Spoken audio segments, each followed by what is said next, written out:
Assalamualaikum warahmatullahi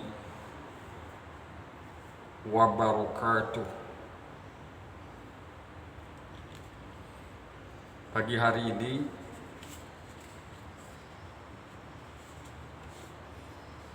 pembahasan kita masih berkaitan dengan masalah haji.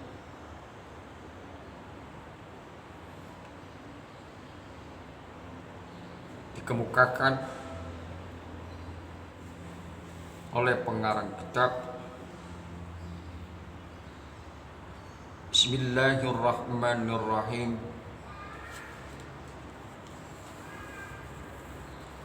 Wa man fatahul wuqufu bi arfata,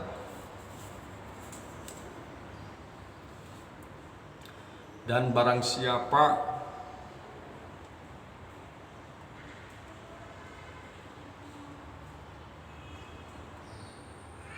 yang luput, wa man fatahu wuqufu,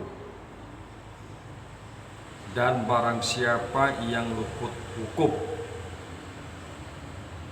di arfata, di Arafah, tahallala bi amali umratin, maka mesti ia bertahalul dengan mengerjakan umrah. Wa alaihi al-qada'u wal hadi, dan wajib kepadanya mengkodok haji dan memotong hewan hadiu. Wa man taraka ruknan,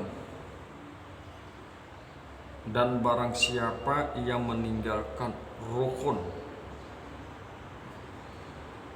dan barang siapa yang meninggalkan satu rukun, yahilla min ihramihi, maka tidak boleh ia bertahalul daripada ihramnya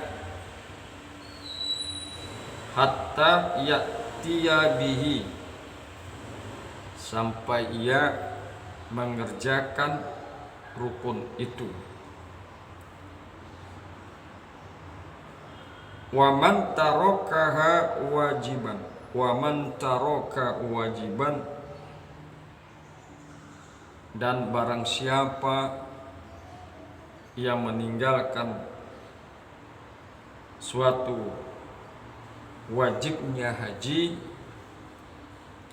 lazimahu damu, maka mesti kepadanya membayar dam. Wa man taraka sunnatan, dan barang siapa yang meninggalkan sunnah haji, lam yalzamhu bitarkiha syai'un, maka tidak mesti kepadanya dengan meninggalkan sunnah suatu apapun. Tidak mesti suatu apapun kepadanya dengan sebab dia meninggalkan sunnah. Itulah yang akan dikemukakan dalil-dalilnya.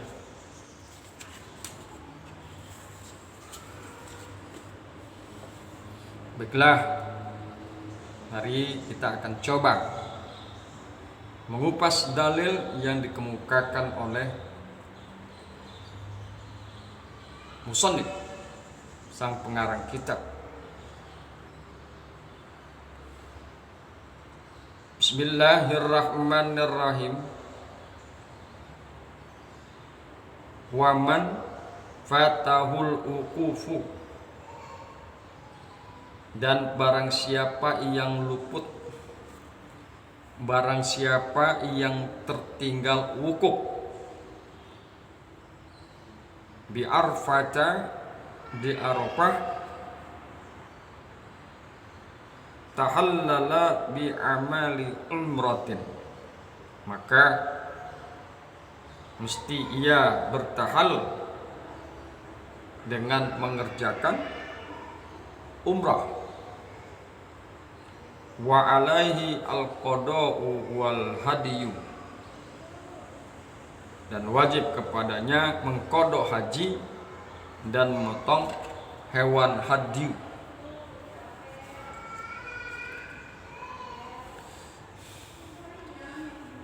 Dalilnya adalah berdasarkan sabda Kanjeng Nabi Muhammad sallallahu alaihi wasallam,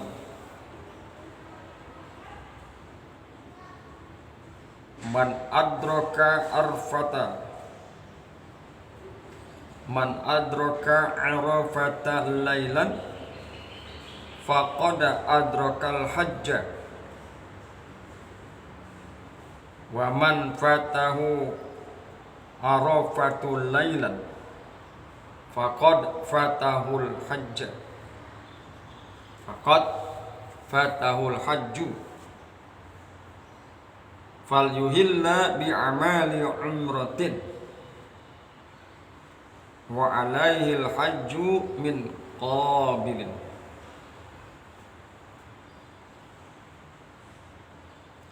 Barang siapa yang mendapatkan wukuf di Arafah pada malam hari, maka dia telah mendapatkan haji. Dan barang siapa ketinggalan hadir di Arafah, maka telah terluputlah hajinya. Hendaknya ia mengerjakan umrah dan wajib qada. Hendaknya dia mengerjakan umrah dan wajib qada haji pada tahun berikutnya. Hadis riwayat Darqutni. Perlu diketahui bahwa pada hadis tersebut di dalam sanadnya terdapat Ahmad Al-Firaq Al-Wasiti yang dhaif periwayatannya. Namun riwayat itu dikuatkan oleh hadis yang diriwayatkan oleh Malik rahimahullah dalam Al-Muwatta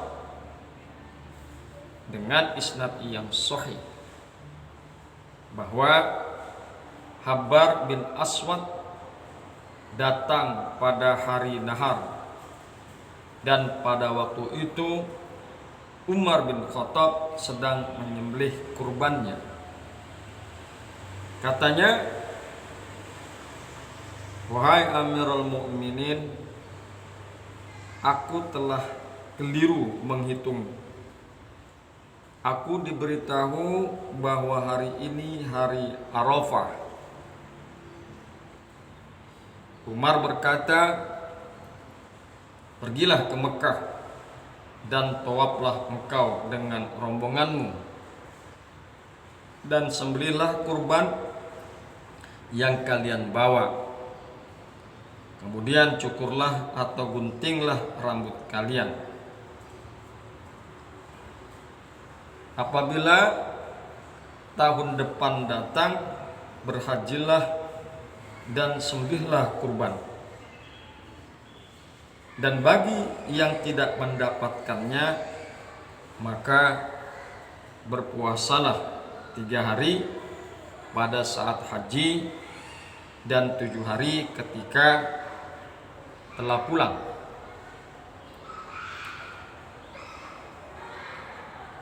Kemudian diriwayatkan oleh Imam Baihaqi dengan isnad yang sahih dari Ibnu Umar radhiyallahu anhu, hadis yang serupa. Imam Nawawi dalam Syarah Muhazzab berkata, ketentuan itu telah menjadi masyhur dan tidak ada seorang pun yang ingkar, maka telah terjadi ijma. Kemudian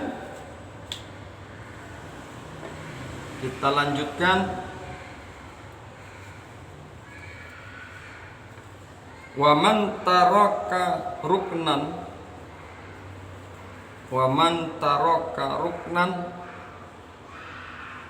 dan barang siapa yang meninggalkan suatu rukun, lam yahilla min ihramihi, maka tidak boleh ia bertahalul daripada ihramnya, hatta ya'tiya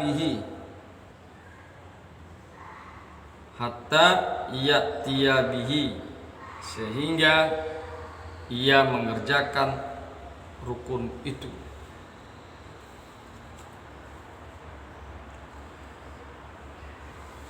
Perlu diketahui bahwa meninggalkan rukun tidak bisa diganti dengan dam, tapi ibadah haji tidak sah bila salah satu rukun tertinggal. Ibadah haji baru sah apabila segala rukun dijalankan. Ini sama dengan ibadah yang lain. Di ibadah yang lain juga seperti itu, bahwa jika satu rukun ditinggalkan, maka ibadah tersebut tidak sah. Dan bila semua rukun itu dijalankan, dipenuhi, maka ibadah tersebut menjadi sah.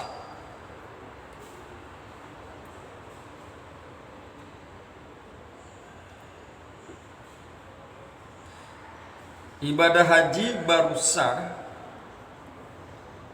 apabila segala rukun dijalankan. Dan apabila telah wajib bagi seseorang melakukan ibadah haji, maka dia tidak boleh bertahalul karena meninggalkan rukun, sehingga menjalankan rukun yang tertinggal itu. Kemudian selain wukuf, waktunya tidak terbatas, maka kesempatan selalu ada. Kemudian wa man taraka wajiban, dan barang siapa yang meninggalkan suatu wajibnya haji, lazimahud damu, maka mesti kepadanya membayar dam. Dalilnya sebagaimana yang diriwayatkan oleh Imam Al-Baihaqi dengan isnad yang sahih dari Ibnu Abbas radhiyallahu anhu, ia berkata, man taraka nusukan fa alaihi damun, barang siapa meninggalkan nusuk, maka wajib baginya membayar dam. Yang dimaksud nusuk di sini adalah wajib. Barang siapa meninggalkan wajib, perkara yang wajib, maka wajib baginya membayar dam. Al-Majmu', tertuang di dalam kitab Al-Majmu'. Kemudian yang terakhir masalah kesunahan. Wa man taraka sunnatan, dan barang siapa yang meninggalkan sunnah haji, lam yalzamhu bitarakiha syai'un, maka tidak mesti kepadanya dengan meninggalkan sunnah suatu apapun. Maka tidak harus suatu apapun kepadanya, maka tidak mesti kepadanya suatu apapun dengan sebab meninggalkan sunnah. Dengan sebab dia meninggalkan sunnah, maka tidak perlu dia membayar dam, maka dia tidak perlu qada, dan tidak perlu dia memotong hewan hadyu. Itulah perkara-perkara yang mesti kita pahami. Perkara rukun haji, wajib haji, dan sunnah haji. Insyaallah dengan kita memahami perkara-perkara tersebut, maka kita semakin mantap, semakin yakin, dan insyaallah hajinya diterima oleh Allah Subhanahu wa ta'ala. Adanallah wa iyyakum ajmain. Assalamualaikum warahmatullahi wabarakatuh.